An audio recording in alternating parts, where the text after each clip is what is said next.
Halo teman-teman, berjumpa lagi dengan saya, Dwiki Ramaputra. Bagaimana kabarnya? Semoga dalam keadaan sehat ya. Bagi teman-teman yang sedang sakit, semoga cepat diberikan kesembuhan. Pada video kali ini, saya akan memberikan tips berlibur ke tempat wisata menurut pengalaman pribadi saya. Bagi teman-teman yang tidak selaras dengan pendapat saya, bisa kirimkan saran di kolom komentar ya. Nanti kita akan diskusikan di sana. Bagi teman-teman yang setuju dengan pendapat saya, tips ini bisa diterapkan. Mungkin bagi sebagian orang, liburan sangat dibutuhkan untuk merefresh ataupun menyegarkan pikiran dan tubuh yang penat akan hiruk-pikuk kehidupan. Nah, ada juga sebagian yang lainnya beranggapan bahwa liburan itu ya cukup di rumah aja, nonton TV, main HP, dan bermain bersama keluarga. Iya, nggak salah juga sih, itu juga termasuk liburan. Nah, ada juga yang liburan itu sebagai hobi ataupun sebagai pekerjaan.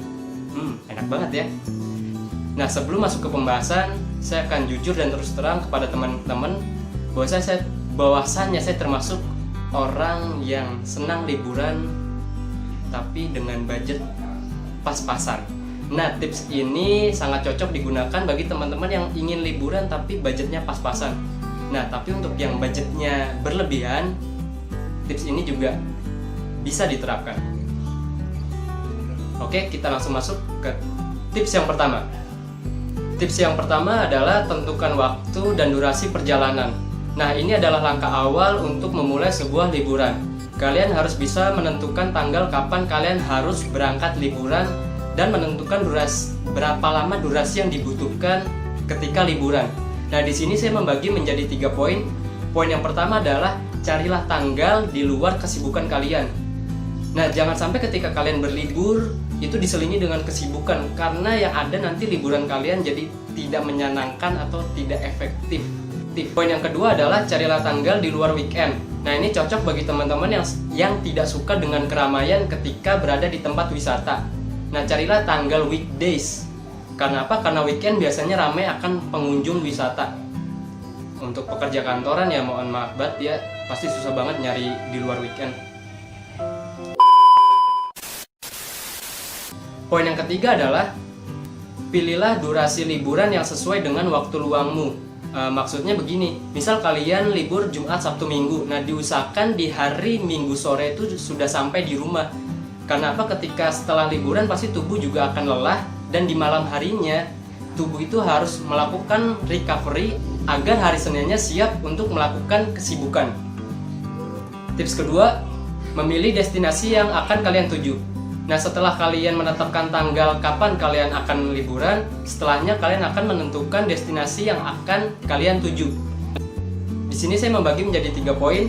Poin yang pertama adalah mencari destinasi yang sesuai dengan inginmu. Misal gini, saya lagi pengen banget naik gunung. Oleh karena itu, saya harus mencari gunung mana nih yang mau saya daki. Jangan malah saya memilih pantai ataupun ke museum, ke curug lah, atau ke tempat sejarah. Yang ada nanti saya malah ngerasa kurang puas di tempat wisata itu. Nah, poin yang kedua adalah carilah informasi mengenai destinasi tersebut. Nah, kalian harus mencari tahu nih, misal seperti jam operasionalnya, lokasinya ada di mana, habis itu harga tiketnya berapa, fasilitas di tempat wisata itu ada apa aja. Nah, ini harus kalian cari tahu. Poin yang ketiga adalah cari destinasi yang tidak begitu ramai. Karena saya orangnya tidak suka dengan keramaian, oleh karena itu saya sebisa mungkin mencari destinasi yang tidak begitu ramai akan orang. Tapi bagi teman-teman yang tidak keberatan dengan banyaknya orang, ya nggak masalah sih. Terus ketiga, membuat perencanaan dan agenda wisata. Nah, bagi kalian yang liburan tidak suka dengan perencanaan atau tidak suka membuat agenda, ya mungkin tips ini di skip aja ya. Nah, tapi bagi saya pribadi, membuat perencanaan itu sangat wajib dibutuhkan agar kita tahu waktu dan sesuai dengan agenda kapan harus berpindah lokasi atau berpindah destinasi. Nah, di sini saya membagi menjadi 5 poin. Poin yang pertama adalah tentukan transportasi yang ingin digunakan. Nah, ketika kemarin saya wisata ke Jogja, videonya ada di sini ya. Nah, sebelum kita ke Jogja itu kita harus menentukan transportasi apa yang cocok yang akan kita naiki menuju Yogyakarta. Misal bisa naik bis, naik kereta, naik mobil pribadi, ataupun naik pesawat. Nah, selanjutnya ketika di Yogyakarta menuju destinasi itu, kita ingin menggunakan apa?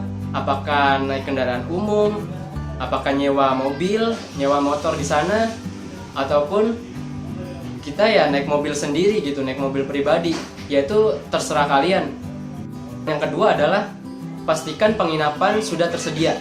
Jangan sampai ketika kalian tiba di kota itu, kalian belum booking penginapan. Yang ditakutkan adalah ketika kalian tiba, terus kalian baru mencari. Dan ketika kalian tiba di hotel tersebut, ternyata penuh gitu, kamar di situ penuh. Jadi otomatis kan kalian harus mencari penginapan lain. Nah ini buang-buang waktu banget, buang-buang tenaga. Jadi sebisa mungkin sebelum kalian pergi itu sudah harus di booking ya penginapan, dan sesuaikan penginapan itu dengan kriteria yang kalian inginkan. Poin yang ketiga, tentukan logistik makanan yang diperlukan. Nah ketika kami kemarin ke Jogja, selama kami di kereta itu kami membawa bekal ataupun snack.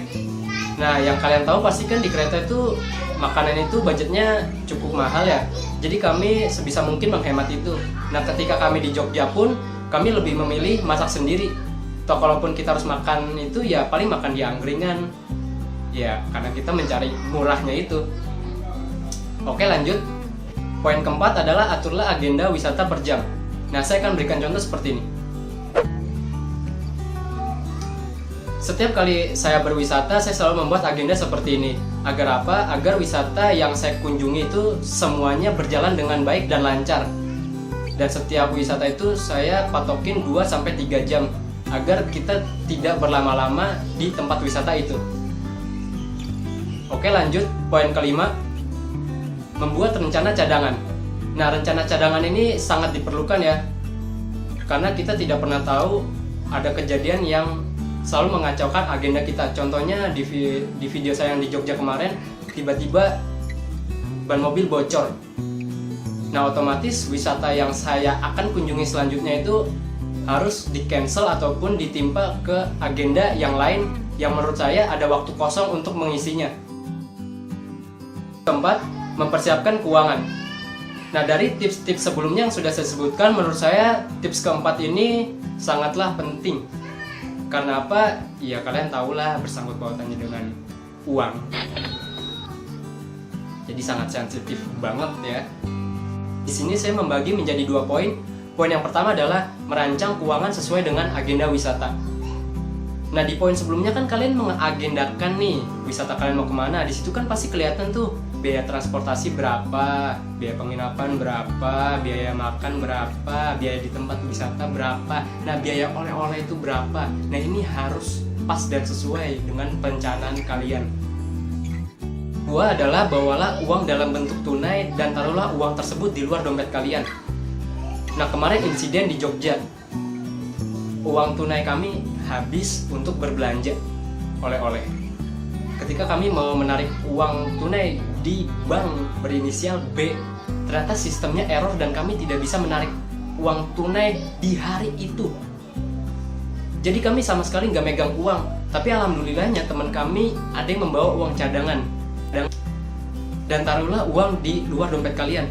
Nah, maksudnya gini, amit-amit banget ya, takutnya kan dompet kalian itu hilang, jatuh ataupun kecopet. Itu amit-amit banget, jangan sampai. Nah makanya hal seperti ini harus diminimalisir. Contoh uangnya bisa taruh di saku baju kalian, saku kantong celana kalian, ataupun di dalam kaos kaki kalian. Tips yang kelima, mencari teman yang ingin ikut liburan. Nah tips ini tidak berlaku bagi teman-teman sekalian yang suka berlibur sendirian atau solo traveling. Nah di sini saya membagi menjadi 2 poin. Poin yang pertama adalah carilah teman yang sudah akrab. Please bagi teman-teman yang pengen liburan jangka panjang, misal seminggu, itu cari temen yang udah akrab aja. Yang ditakutkan nanti teman kalian itu ngedumel ataupun suka marah-marah, kan gak enak banget ya ketika liburan ada insiden kayak gitu. Tapi kalau udah akrab kan, walaupun dia ngedumel kan ya kita bisa terima karena kita tahu sifat dia kadang suka kayak begitu. Poin yang kedua, carilah teman yang ingin liburan sesuai dengan agendamu. Nah, poin ini biasa saya terapkan ketika saya mau liburan.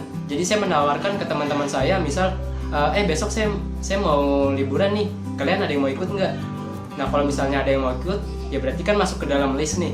Ya kalau enggak, ya udah berarti saya jalan-jalan sendiri.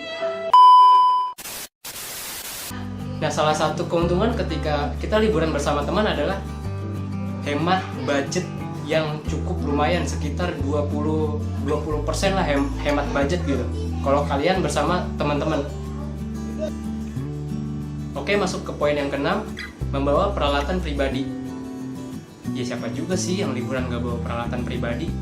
Ya kecuali kalian punya uang banyak kan, tinggal beli aja, misal beli baju, beli apa segala macamnya di tempat wisata itu.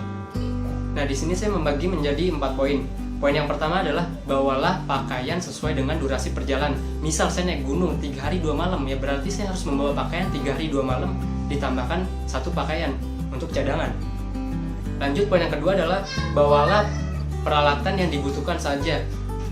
Ya misal saya bawa carrier 1, bawa waist bag 1, ya jadi saya jangan bawa tas lebih gitu kan, menambah beban dan menambah bobot yang seharusnya tidak diperlukan banget. Poin ketiga, bawa casan HP dan powerbank. Nah, di era digital zaman sekarang pasti kalian bawa handphone kemana-mana. Nah, casan dan HP ini jangan sampai tertinggal. Poin keempat, bawalah obat-obatan pribadi bagi yang memiliki penyakit. Nah, mohon maaf banget nih bagi teman-teman yang mempunyai penyakit, tolong obatnya dibawa. Jangan sampai ketika kalian berlibur penyakit kalian itu kambuh. Ini hal kayak gini harus diminimalisir banget. Takut ada insiden yang merugikan kalian sendiri. Oke, jangan sampai ketinggalan ya obatnya. Tips ketujuh, menerapkan protokol kesehatan. Karena sampai saat ini pandemi virus COVID-19 masih menyerang bumi kita ini, jadi protokol ini wajib kalian terapkan ketika kalian berpergian. Nah, di sini saya membagi menjadi 4 poin. Poin yang pertama adalah pastikan tubuh kalian dalam keadaan sehat. Jangan sampai kalian baru pertama kali berpergian tiba-tiba ada pengecekan suhu dan ada rapid test dadakan dan tiba-tiba kalian dinyatakan COVID-19, itu pasti shock banget. Oke, poin yang kedua, selalu memakai masker kemana-mana. Yang ketiga, membawa hand sanitizer. Dan yang keempat, menjaga jarak. Nah, menjaga jarak ini sebisa mungkin ya bawa aja baju yang lengan panjang atau bawa jaket nih kayak gini, dan bawa sarung tangan ya untuk meminimalisir adanya sentuhan ke orang-orang gitu kan. Masuk tips yang terakhir, tips nomor 8, membawa dokumen yang dibutuhkan. Nah, ini masih bersangkut pautan dengan tips yang ketujuh, karena masih ada pandemik jadi ada dokumen baru yang dibutuhkan. Dokumen yang pertama adalah membawa KTP. Nah, ini wajib banget lah ya, setiap kalian pergi-pergi tuh KTP ini udah wajib lah dibawa kemana-mana. Yang kedua adalah menunjukkan surat keterangan uji PCR swab atau rapid test.